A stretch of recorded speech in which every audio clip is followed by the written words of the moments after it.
நவராத்திரி காலத்தில் இல்லங்களே ஆலயங்கள் போல் மங்களகரமாய் விளங்குகின்றன. ஆலயங்களில் அம்மனுக்கு சிறப்பு அலங்காரம் செய்தும் பக்தி சிரத்தையுடன் வழிபடும் நவராத்திரியின் 3ஆம் நாளான இன்று கொல்லூர் தாய் மூகாம்பிகை அம்மன் ஆலய தரிசனத்துடன் நவராத்திரி குறித்த ஒரு சிறப்பு தொகுப்பு. நவராத்திரி என்பது வீட்டை கோயிலாக்கி கொண்டாடும் ஒரு கோலாகல விழா. நவராத்திரி காலத்தில் வீட்டில் உள்ள பெண்கள் எல்லோருமே பக்தியுடன் விரதத்தை கடைபிடிக்கின்றனர். வீடே கோயிலாக இருக்கும்போது நவராத்திரி காலம் பிரம்மோற்சவ காலமாகி விடுகிறது. நவராத்திரியின் 3ஆம் நாளான இன்று லட்சுமி, சரஸ்வதி, பார்வதி ஆகிய 3 தேவிகளின் அம்சமாக விளங்கும் கொல்லூர் தாய் மூகாம்பிகை அம்மன் தரிசனத்துடன் கொண்டாடுவோம். கர்நாடக மாநிலம் மங்களூரிலிருந்து 128 கிலோமீட்டர் தூரத்தில் உள்ளது தாய் மூகாம்பிகை எழுந்தருளி அருள் பாலிக்கும் கொல்லூர் திருத்தலம். கோல மகரிஷி தவமேற்றி வழிபட்ட தலம் என்பதால் அது கொல்லூர் என்றும், ஆதி நாளில் மூகாசூரன் என்பவனை அம்பிகை வதம் செய்தாள் என்பதால் அம்பிகை மூகாம்பிகை என்றும் அழைக்கப்படுகிறாள். குறுக்கே ஸ்வர்ணரேகை ஓடும் அரிய லிங்கம் இத்தலத்தில் உள்ளது. இதன் அருகே ஆதிசங்கரர் பிரதிஷ்டை செய்த ஸ்ரீ சக்கரமும் உள்ளது.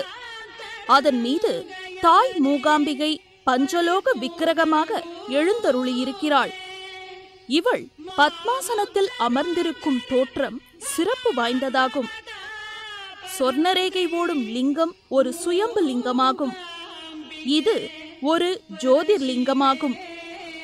அதில் ஒரு புறம் சிவனும் மறுபுறம் தேவியும் இணைந்து அர்த்தநாரி அம்சமாக உள்ளது. முன்னாளில் பாரதம் முழுவதும் வலம் வந்த ஆதிசங்கரர் இப்பகுதிக்கு வந்த போது கோல மகரிஷி வழிபட்ட சுயம்பு லிங்கத்தை கண்டு வழிபட்டு போற்றினார். அதில் அம்பாளும் அரூபமாக இருப்பதை அறிந்து போற்றினார். அங்கேயே தியானம் செய்து வந்த போது மூகாம்பிகை ஆதிசங்கரருக்கு காட்சியளித்தாள். அதன் அடிப்படையில் கொல்லூரில் மூகாம்பிகை விக்கிரகம் அமைக்கப்பட்டுள்ளது. அங்கு அம்மனுக்கு நித்திய அபிஷேகம் கிடையாது. அலங்காரம், புஷ்பாஞ்சலி, ஆராதனைகள் மட்டுமே பிரசித்தம். அம்பாளின் சக்தி பீடங்களில் கொல்லூர் அர்த்தநாரி சக்தி பீடமாகும்.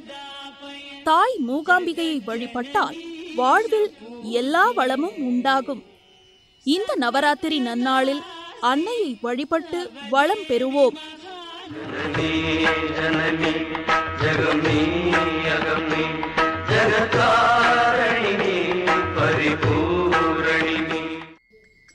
மேலும் நவராத்திரியை சிறப்பிக்கும் நவ துர்க்கைகளில் 3வது நாளில் வணங்க பெறும் சந்திரகாந்தா பற்றி அறிந்து கொள்வோம்.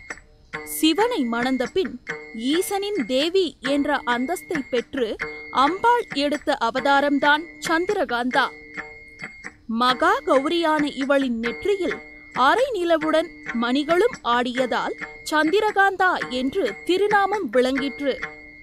சுக்கிர கிரகத்தை ஆளும் சந்திரகாந்தா தேவியை வழிபட்டால் மன அமைதி ஏற்படும்.